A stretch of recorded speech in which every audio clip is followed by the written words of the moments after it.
of it's really interesting to sit and just listen to the history of an area where you live. And obviously I'm, like, as you all know, about to have a child who's going to grow up here, and so just being able to sort of understand how like migrants specifically have, especially South Asian migrants, have changed the fabric of this area and how it's sort of come to be essentially what it is today, and feeling rooted somewhere a bit more than I did before the start of the project. So for me, I guess it's impacted me massively. I'm a historian, so I've done quite a few sort of oral histories, not doing the interviews myself, but I use them quite a lot. I didn't realise how much of like an emotional connection I would have to this. We're not talking about anything, you know, traumatic, but I've listened to genuinely like horrendous stuff that I've been desensitized to, but it was the stories that came from this project that are the ones that made me cry, the ones that I really resonated with. I think for me, obviously I'm British born, Pakistani, Muslim, always felt like a bit of an outsider, but not necessarily in a bad way. I was always the only brown girl in the room for a lot of my life. So for me, this project was so moving, because I felt like for the first time I'd found like my people. I found like people that shared the same sort of cultural background as me. Like, we all have the same story, and most of the participants that we interviewed have similar stories as well. So this impacted me massively on like an emotional like standpoint, and it really helped me find myself. It's a bit cliche to say, but it really did. And it was lovely also interacting with like different generations of like amazing South Asian women. Most of us are here today. So yeah, it had a massive impact on me. I'm also a historian, but I've never sort of felt such an emotional connection to, you know, people, to a subject, than, you know, prior to this. And I think the food aspect is definitely what has really shocked me, is that how much, you know, emotion and like how many memories and how much connection is attached to food. And I think listening to people talk about food and, you know, sort of weaving their lives and, you know, their histories of migration and their sort of loss and their, you know, love and all these things attached to food. And I think it's so emotional to listen to, but I think at the same time it's so beautiful and it's so joyful. And, you know, I think I've definitely got a sort of greater appreciation of food since, you know, joining the project in general, and recognising the importance of that in our lives and the importance of, you know, where that sort of is situated. And I think it's really beautiful to listen to people who've migrated, who've, you know, gone through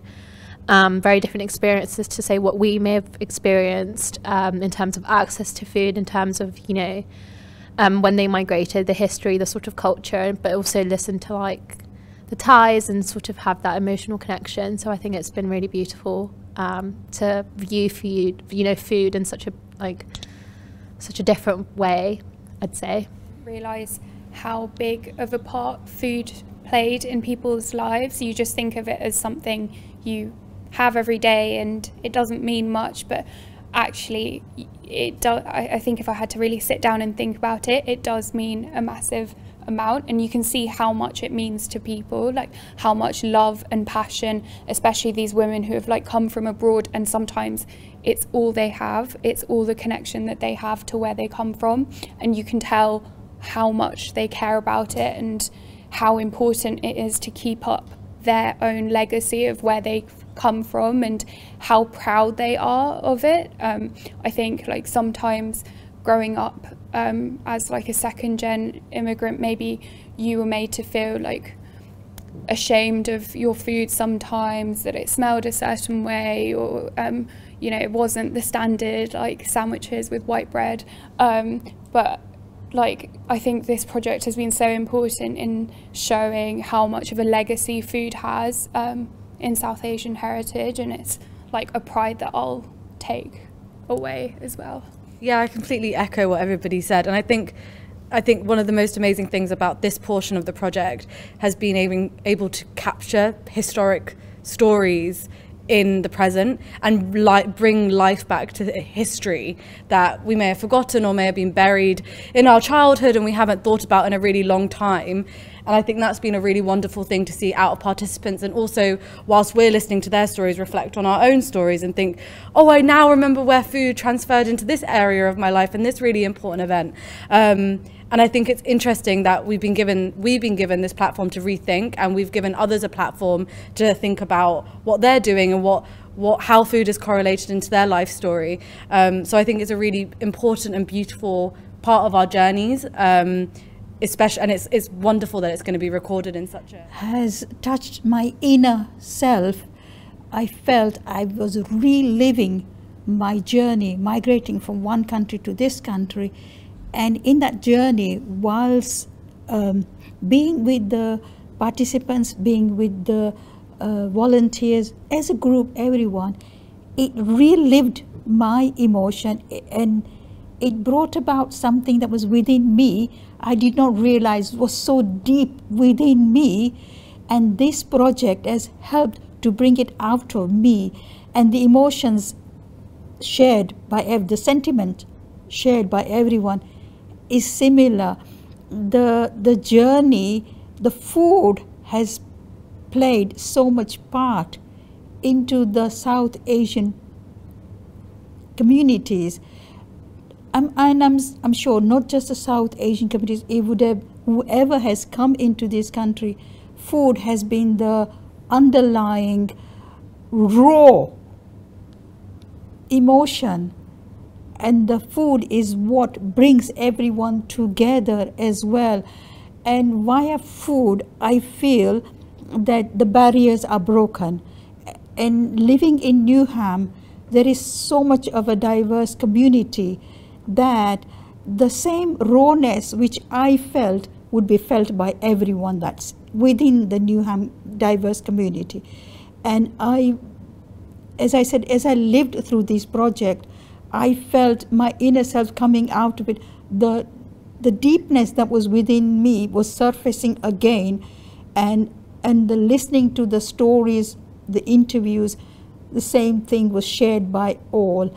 And I wish this project all the best, and I would like the future generations to tap into the raw emotions felt by everyone that's contributed into this project, and long live the South Asian food and the heritage and the culture, the hardship and the struggles, and all that rawness that was within has been brought out through this project.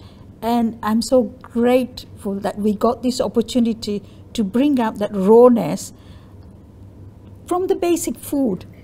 As my friends said, the food has been the major contribution to this, and that has brought about so much. The festivals that had gone into the festivals shared by the participants, that has been the highlights, I thought. What the celebrations that they had, the festivals celebrated back home, and the same festivals brought about, transformed a little bit, but the continuity was there. The joy was there, the togetherness was there, and the warmth that was shared through the festivals, and the food being the part of it. And I'm so grateful. It has a great impact on me, as everybody said. It has bring me out to listen to the interviews and the difficulties. It's really good to hear, and I'm so much attached with everybody because we have become a family-like. And so I think, like, showing that actually women were central to keeping culinary culture alive and bringing that over from whatever South Asian country. Women were the most important factors in that. Obviously there were different factors at play, men traditionally were in labour and things like that, But I really hope that people are able to go to archives in the future, listen to some of these stories, and recognise that East London food culture is what it is today because of women, and we are where we are today as South Asian second generation women ourselves because of our mothers, grandmothers who worked behind the scenes, often without complaint, just to keep the culture alive. So I think it's fantastic. Was you kind of always think that the kitchen is still the woman's domain, and it's been quite refreshing to see a lot of women and some male participants also recognise that they're actually the main cook in the family now. And I think it's quite nice that the roles are reversing, if that's the way you want to phrase it, but also the fact that it's not just becoming a gendered thing, but most often men have learnt from their mothers, not men learning from their fathers. So it will be our generation which will see maybe the bigger changes going forward, that it will actually be, oh, I learnt this recipe from my dad, or I learnt this recipe from my father's father. And I think that's going to be a really beautiful change to see. But we'll always know in the back of our minds it was a woman that started it in the first place. I think that was really eloquently put by the two of you.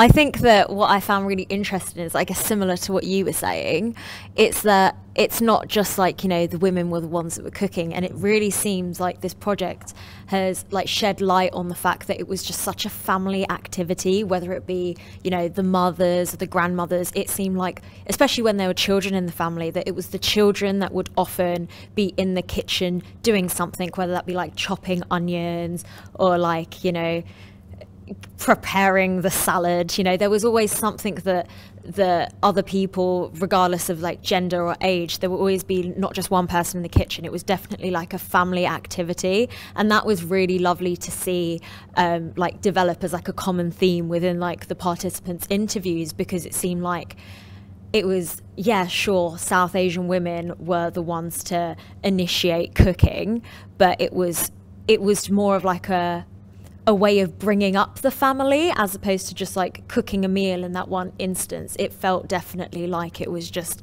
another family activity, which I found really interesting, because, you know, it's something, you know, when you think of family activity, you think of days out. This is just every day in our lives. There would be this lovely like family thing that you'd all do together, and I think that's what's really nice that the project's been able to bring out, something that I actually didn't even think about, I didn't realise necessarily before this.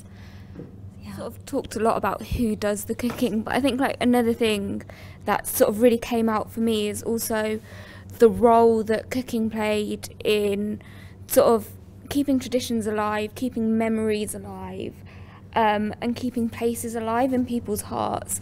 So a lot of the interviews that I talked to people about, they were talking about how food played a part in sort of creating that home away from home. Like one participant spoke a lot about their mother, but they spoke specifically about how the recipes that they cooked, and his mother worked in restaurants and created communities and sort of brought people in.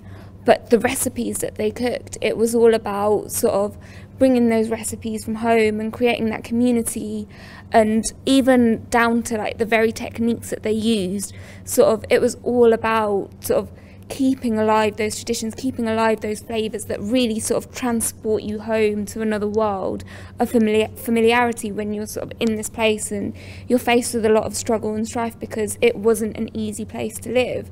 Like, it's not an easy place to live now, but back then it definitely wasn't an easy place to live.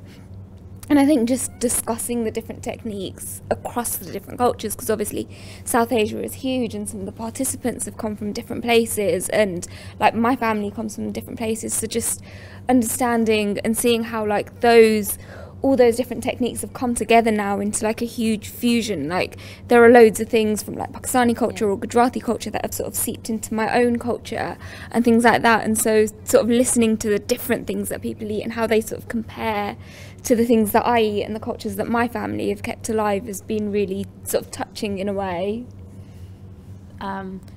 Sort of women and, you know, women in history. I think this project has so beautifully incorporated community and, you know, incorporated women, and it's so lovely to see like, you know, elders taking part in like an oral history project, which, you know, I feel like academia has been very it's very gatekeepy in general.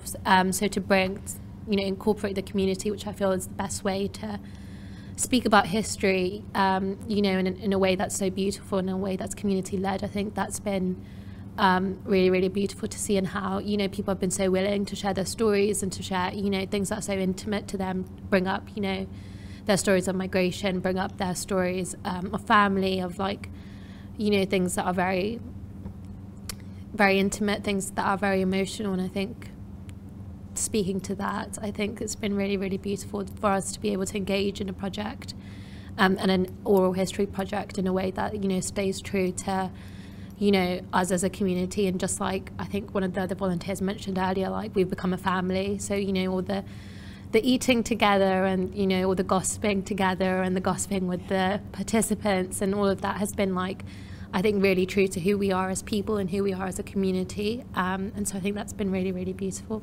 I am a nutritionist still.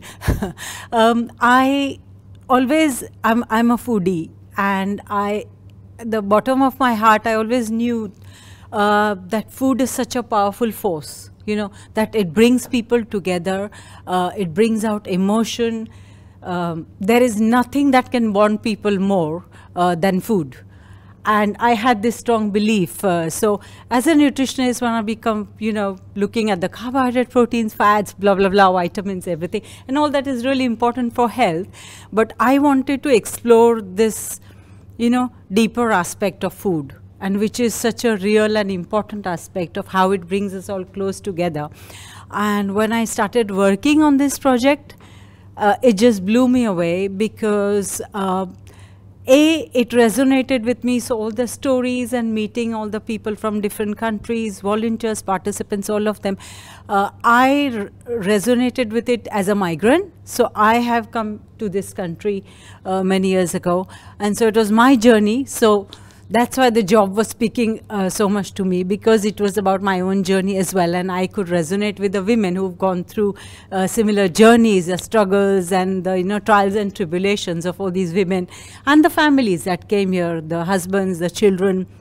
And so listening to their stories was really amazing and gratifying. And about this, I think what I found really beautiful and which really impacted me was living in India. I'd most of the times only met Indians. But when I came to UK, then I met Pakistanis, Bangladeshis, and all these meeting people, I realized from different countries that we may be different, but we are so alike. And the food is similar, the experiences are similar, the culture, and that was just amazing. The most beautiful thing is noticing the similarities, actually, and seeing how we've all grown up as British Asians and what that experience has been and how we've all felt it. Especially, I think, us as a second generation, we have so many similarities. We share stories of YouTubers that we used to watch and we all can laugh about it, or we talk about different experiences that we had at school growing up that might be different to our parents. And I think that's been really beautiful. I think one thing that's different, that's also a very positive thing, is food. And I think before I started this project, I hadn't really had much South Indian cuisine before. And I had a couple of my mom's friends are Gujarati, so I've had Gujarati food before, but I hadn't had like thalis and dosas and things like that as often. And now I have an obsession with them, and it's great. And I think it's a sentiment and a testament to this project is the fact that, again, food has been the thing that's united us. And we talk about, oh, I love that Punjabi dish, and oh, that Bangladeshi dish is just absolutely exquisite, and that local dish is amazing, and things like that. So again, food has united us, but also I think the commonality of experience that we've all faced, because whether we like it or not, we are grouped together by other people, and we have all faced very similar experiences. So it's a beautiful thing to be able to share that with people, and also see how it's transcended from different generations and how it's prevalent in ours. So I think it's just I think having a diversity of different women from South Asia has only been a positive thing. I've learnt so much from all of you, and it's just been so special, especially like I think in the early stages we did training together, and I listened to your stories of when you first came to the country, and just hearing about sort of the struggles that you went through and the experiences and how sort of different but also similar they were to the experiences of my own family and parents and things, it really, really did resonate with me, but also just sort of being able to have those conversations about the different experiences and how our experiences relate but don't relate. I remember us speaking a lot about sort of you growing up in the sort of 60s in this country, and I remember sort of thinking, wow, like it was such a long time ago, but there are so many commonalities with my own upbringing in Essex, like in the sort of noughties, and it's sort of like all of that coming together and understanding, and as well just sort of recognizing our differences. Just earlier today we were having a conversation about the food that we eat, and these guys are all like, oh yeah, roti's the best, and I'm like, no, rice obviously. And it's just little things like that that sort of bring out the differences, but also you sort of bond over as well, which is really nice. So yeah, I just want to follow on from that. So like, I agree with both of you completely. There's absolutely no disadvantages to having a wonderfully diverse group of South Asian women to work with. No disadvantages at all. I think that, you know, given that we're all, I guess, a different type of South Asian, it's nice to identify like the similarities and the differences between us. But oddly, I found that this project has made me, I guess, less hung up on the thought of like authentic Asian food, because I've realised from our differences that probably isn't such thing as an authentic Asian food. Like what I consider authentic, like now I think about it, is like, you know, probably heavily influenced by like empire. Like my family is like Mughal, so definitely at the very least like influenced by colonialism of some sort, like, you know. So there is like, it's constantly changing, like our food is constantly changing, and like I would now see a dosa as part of my own food heritage, even though it's not. The first time, like you, the first time I had it was in this project. So like, I think for me, it's interesting because I felt like our differences were kind of a unifying, like it was like a unification tool. The thing we pick up from this project was a home is where your heart is. And it emphasized kitchen is where the heart of the house is. That is where your mom is.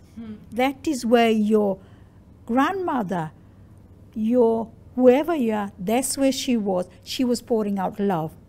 This, which again, you know, women of colour, and it is listening to elders and listening to people talk about their lives and, you know, resistance. And I think a lot of, you know, the keeping the culture alive through food, I think that is an active like form of resistance, you know. And I think one of the other participants earlier on mentioned, you know, colonialism, and I think we are all here because of colonialism, and I think it's important to acknowledge that, and I think it's important to, you know, place agency on, you know, our grandmas, our mothers, you know, ourselves, and how we're actively keeping those traditions and actively resisting and, you know, doing that. And I think oral history capturing that, I think it's very different from, you know, just reading a textbook. I think they're both equally as important, but I think the emotional connection that you're able to get through oral history, I think just through listening is absolutely amazing. But to actively participate and to, you know, be in this project from the beginning. Like I remember one of the first meetings that we had, and one of the guys that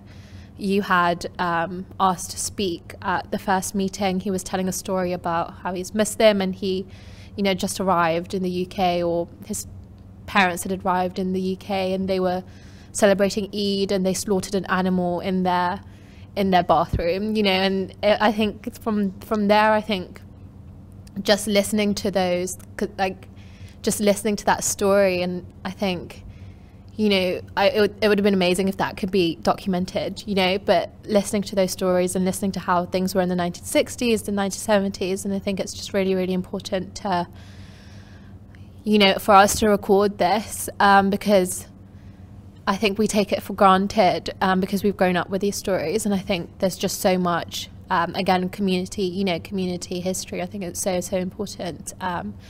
So I don't think there were too many differences between like my experience before and this, but I think definitely the topic, I think there's a lot that we as women and a lot of, you know, that immigrant women have, and I think it is taken for granted, that experience, that joy, you know, how they shaped this country. So I think it's been really, really just absolutely like life-changing to get to, and I think really grateful to get to experience that history from such an intimate perspective.